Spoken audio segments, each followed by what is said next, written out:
Hello guys, welcome और welcome back to लॉगिरी। I hope all of you doing great, all of you fine and safe. आज हम discuss करने वाले हैं जामिया की 5 ईयर लॉ एंट्रेंस एग्जाम के एनालिसिस के बारे में। तो बहुत सारे बच्चों का क्वेश्चन है कि क्या हम इन 7-8 दिनों में जो बचे हैं 7 to 8 डेज में अपना स्कोर इंक्रीज कर सकते हैं। बिल्कुल से आप अपना स्कोर जो है वो इंक्रीज कर सकते हो।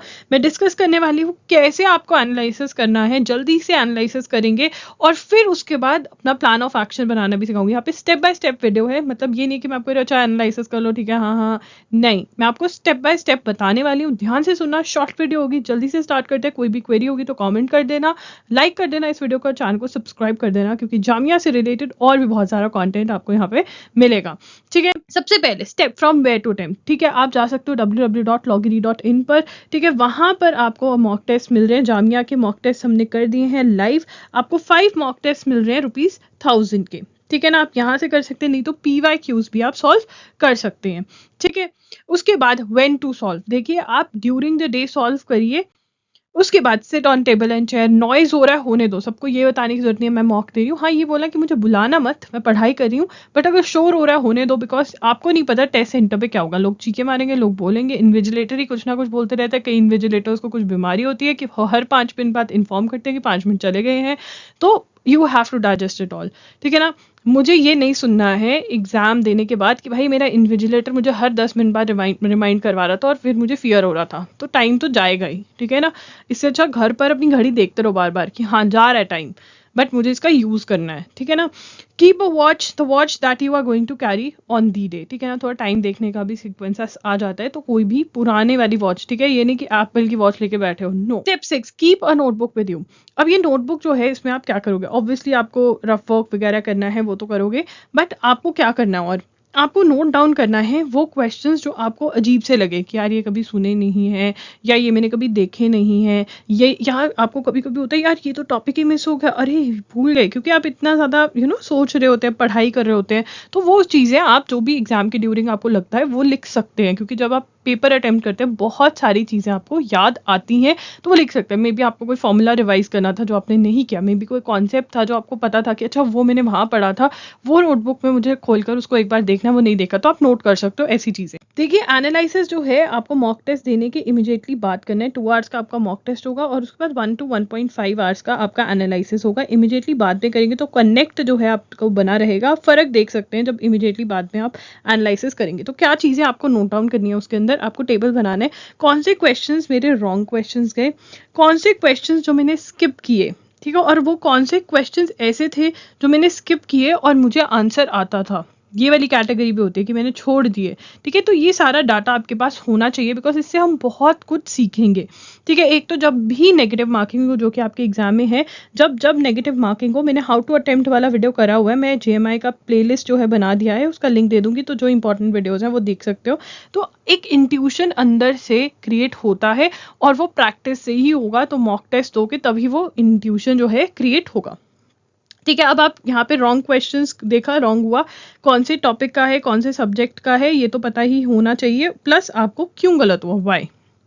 सिली मिस्टेक थी कि भाई सब पाता था, डर के मारे गलत हो गया, सिली मिस्टेक थी, मैंने ये करेक्ट इनकरेक्ट नहीं पढ़ा, फॉल्स ट्रू नहीं पढ़ा, या मैं भूल गई। You have to write down the reason in front of why it went wrong, क्यों गलत गया। ठीक है, और फिर उसके बाद हम डिसाइड करेंगे अपना प्लान ऑफ एक्शन। देखिए, create a plan of action, which topics you need to revise. कौन से टॉपिक्स हैं यार बहुत पहले किए थे, अब ना मुझे लग रहा है पेपर में तभी गलत हो रहा है क्योंकि याद ही नहीं आ रहा है। Which topics you need to study from scratch. कौन से टॉपिक्स हैं भाई कॉन्सेप्ट क्लैरिटी नहीं है, ठीक है, या फिर याद करके भी, रिविजन करके भी कोई फायदा नहीं हो रहा है, इसका मतलब मुझे जीरो से ये टॉपिक पढ़ना पड़ेगा। तो पढ़ो ना, किसने बोला है कि एग्जाम से थोड़े दिन पहले जीरो से नहीं पढ़ सकते, पढ़ सकते हो। स्कोर बढ़ाना है तो पढ़ना पड़ेगा। ठीक है, which topics are your strong topics. कौन से टॉपिक्स हैं जो आपके स्ट्रॉन्ग टॉपिक्स हैं, क्योंकि ये आपको कॉन्फिडेंस देंगे, कुछ तो आता है, बहुत कुछ आता है आप लोगों को। ठीक है, are the topics that have come up are important topics. अब ये बहुत इंपॉर्टेंट है, जिसके अंदर मैंने जितनी भी स्ट्रैटेजी वीडियोस आपको दी हैं, जामिया की इतनी सारी वीडियोस हैं जो रिसेंट है, वो आपको प्लेलिस्ट में मिलेगी। उसके अंदर मैंने आपको फॉर श्योर इंपॉर्टेंट टॉपिक्स बताए होंगे, वो लिख लो, उनको मार्क कर लो। अगर इंपॉर्टेंट टॉपिक्स में बेटा तुम गलती कर रहे हो तो फिर आपको वो पढ़ने ही पड़ेंगे फॉर श्योर। ठीक है, अब आप कहोगे इंपॉर्टेंट तो मेरे पक्के होगे, बाकी सब में है, तो बाकी सब भी करो यार। कुछ नहीं पता, वो जो मैं कह रही हूँ कि एक क्वेश्चन है, क्या पता उसका 3 क्वेश्चंस आ जाए, एग्जामिनर के मूड का क्या पता, ठीक है। तो हमें बेस्ट करना है, बट पहले इंपॉर्टेंट पक्के करने हैं, फिर इंपॉर्टेंट हो गए तो हमें जो हमारे इतने इंपॉर्टेंट क्वेश्चंस नहीं है वो करने हैं। इंपॉर्टेंट क्वेश्चंस क्या हैं जो ज़्यादा आते ही आते हैं। लेस इंपॉर्टेंट कौन से हैं जिसमें से 1 या 2 क्वेश्चन नहीं आता है या कभी आता ही नहीं है। तो सभी एक तरह से देखा जाए तो सब कुछ करके जाने की कोशिश करनी है। उसके बाद हाउ टू डिसाइड, किस टॉपिक के साथ क्या करना है, ये कैसे डिसाइड करा जाए। देखिए प्रॉब्लम क्या है, entire topic particular types of question है। मान लो पजल टेस्ट है, ठीक है। पजल टेस्ट में तुम्हारे से अरेंजमेंट, सर्कुलर अरेंजमेंट का जब क्वेश्चन आ जाता है तो तुम्हारा दिमाग घूम जाता है, ठीक है। तो इसका मतलब तुम सर्कुलर अरेंजमेंट पे काम करोगे, पूरा पजल टेस्ट पे काम करने की जरूरत नहीं है, ठीक है। इंटायर टॉपिक पजल टेस्ट पे कोई भी क्वेश्चन नहीं हो पाता है, मतलब सब पढ़ना पड़ेगा। रिवाइज और स्टडी फ्रॉम स्क्रैच, अगर ऐसा है, ठीक है ना, मतलब वो वाला टॉपिक या फिर वो वाला एक पर्टिकुलर टाइप, अगर वो पढ़ना है, नहीं तो टॉपिक भी पढ़ सकते हो, ठीक है। कुछ पढ़ा ही नहीं है इसके बारे में, ठीक है। मैंने कभी, मुझे पता ही नहीं था कि ये टॉपिक पार्ट भी है, तो वो मुझे कवर करना पड़ेगा। How to decide, it's been long that you have not read the theory of a particular topic, भूल रहे हो चीज़ें, ये मैंने पहले बताया था, कन्फ्यूजन हो रही है। देखो यार, अगर बहुत बार हो गया है कि एक पर्टिकुलर टॉपिक या एक पर्टिकुलर टाइप के क्वेश्चन में तुम 2 ऑप्शंस के बीच में कंफ्यूज हो रहे हो, इसका मतलब कॉन्सेप्ट में बेटा प्रॉब्लम है। ये तो पक्का कह सकती हूँ मैं अपने एक्सपीरियंस से कि कॉन्सेप्ट में प्रॉब्लम है तो ऑप्शंस में कंफ्यूज होगा, फॉरगेटिंग थिंग्स तो रिवाइज कर लो। तो ऐसे आप डिसाइड करोगे, कैसे डिसाइड करोगे कि मैं चीज़ें भूल रही हूँ, वैसे सब कुछ आता है पर भूल रही हूँ तो रिवाइज करना है। मैंने कभी टॉपिक किया ही नहीं है तो फिर तो पढ़ना ही पड़ेगा उसको स्क्रैच से, ठीक है। ये टॉपिक समझ ही नहीं आ रहा है, इसके अंदर कॉन्सेप्ट का प्रॉब्लम है, कन्फ्यूजन हो रही है बहुत ज़्यादा, 2 ऑप्शंस के बीच में अटक जाते हो, तो इसका मतलब आपको स्क्रैच से, मतलब बिल्कुल शुरू से लेकर पढ़ना पड़ेगा, ठीक है। उसके बाद देखिए, best time to give your exam is 10 AM to 12 के बीच में, क्योंकि ये आपका टाइम ऑफ द एग्जाम है। तो यहाँ पर अपने दिमाग को चलाने की कोशिश कर लो। बहुत सारे बच्चे तो 12 बजे उठते हैं मेरे बेचारे। आप लोग 10 o'clock से मॉक टेस्ट देना स्टार्ट कर दो। एटलीस्ट 5 मॉक टेस्ट जो है वो दीजिए, www.loggery.in पर अवेलेबल है। करंट अफेयर्स मैंने बहुत अच्छे से कवर करने की कोशिश करी है। अगर आपने करंट अफेयर्स कुछ नहीं पढ़ा है तो कुछ तो मतलब वहाँ से क्वेश्चंस आ ही जाएंगे, तो पढ़ के जाओ वहाँ से। लिंक डिस्क्रिप्शन बॉक्स में मॉक टेस्ट खरीदने के लिए। अब यहाँ पे मार्क्स डिस्ट्रीब्यूशन, अगर आपको यहाँ पर भी मैं इंपॉर्टेंट टॉपिक्स थोड़े से डिस्कस कर देती हूँ आपके साथ, थोड़े से क्या पूरा ही, कि इंपॉर्टेंट कौन सा है। अगर आप अभी सोच रहे हैं क्या है, देखिए करंट अफेयर्स के अंदर हम करंट अफेयर्स पढ़ सकते हैं। अभी हमारे पास 7 डेज हैं, तो कुछ भी नहीं करके जाने से अच्छा एटलीस्ट जान से लेकर आप अगर अप्रैल की पढ़ जाएंगे करंट अफेयर्स 2023 की, तो बहुत बढ़िया रहेगा, ठीक है। अगर ये भी तुम्हें इम्पॉसिबल, कहाँ से पढ़ सकते हो, प्रतियोगिता दर्पण से पढ़ सकते हो, ठीक है। आप जनवरी के जो मेरे MCQs मिल रहे हैं आपको, मोस्ट इंपॉर्टेंट 200 के, वो ले सकते हो, या फिर जो मैंने मॉक टेस्ट के अंदर आपको करंट अफेयर्स करवाई हैं वो रट्टा मार के जा सकते हो।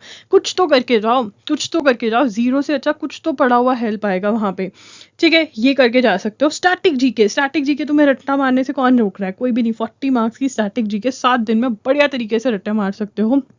यूनिवर्सल्स की बुक में इन्वेस्ट करो और यूनिवर्सल्स के जितने MCQs हैं उनको रट डालो, ठीक है। टॉपिक्स मैंने डिस्कस किए हूँ मैं, कि साइंस, ज्योग्राफी, हिस्ट्री, वो आपको वीडियो मिल जाएगी प्लेलिस्ट में। फिर उसके बाद लीगल वाले क्या मैं इंडियन कॉन्स्टिट्यूशन के MCQs रट सकती हूँ, बिल्कुल रट सकती हूँ। लीगल अवेयरनेस MCQs रट सकती हूँ। तो यहाँ पर भी 30 में से कम 20 का तो जुगाड़ करके जा सकती हूँ मैं अपने रट्टाफिकेशन पे। उसके बाद आ गया इंग्लिश में comprehension, legal terms and Maxim's, कुछ टॉपिक्स तो पढ़ के जा सकते हो। अगर इसका शेड्यूल चाहिए लास्ट 7 डेज का, 0 से स्टार्ट करने का, तो बता दो, मैं इसका भी शेड्यूल ले आऊंगी, कोई दिक्कत नहीं है यार। बहुत लोगों को लगता है कि नहीं, लास्ट 7 डेज में कुछ नहीं कर सकते, बहुत कुछ कर सकते हो। जिसका सिलेबस कंप्लीट हो गया वो अपने मार्क्स इंक्रीज करने पे काम करे, जिसका सिलेबस नहीं कंप्लीट हुआ वो सिलेबस कंप्लीट करने पे, इंपॉर्टेंट टॉपिक कंप्लीट करके फिर अपने मॉक टेस्ट दे, ठीक है। मॉक टेस्ट हर कोई देगा, बिकॉज यहाँ पे नेगेटिव मार्किंग है, नेगेटिव मार्किंग की प्रैक्टिस करनी बहुत ज़रूरी है, ठीक है। मॉक टेस्ट में नेगेटिव मार्किंग छोड़ो, वैसे ही आपको ज़रूरी है कि आप अटेम्प्ट करो, आप वो फील लो एग्जाम से पहले। वो जो हर किसी को, बहुत बच्चों को डर लगता है मॉक देने से या टेस्ट देने से, वो खत्म करना है, ठीक है। उसके बाद पैटर्न 2 आवर्स दिए जाएंगे, 150 क्वेश्चन है, +1 करेक्ट आंसर के लिए और -0.25 रॉन्ग आंसर के लिए। सो गाइज, अगर आपको कोई भी डाउट है आप कॉमेंट कर सकते हैं, आप विजिट कर सकते हैं हमारी वेबसाइट www.loggery.in, जहाँ पे आपको जामिया के मॉक टेस्ट भी मिल रहे हैं। Direct link is in the description box, do check that out. कोई भी डाउट है कमेंट में आप पूछ सकते हो। Bye bye and take care. लॉगरी साइनिंग ऑफ।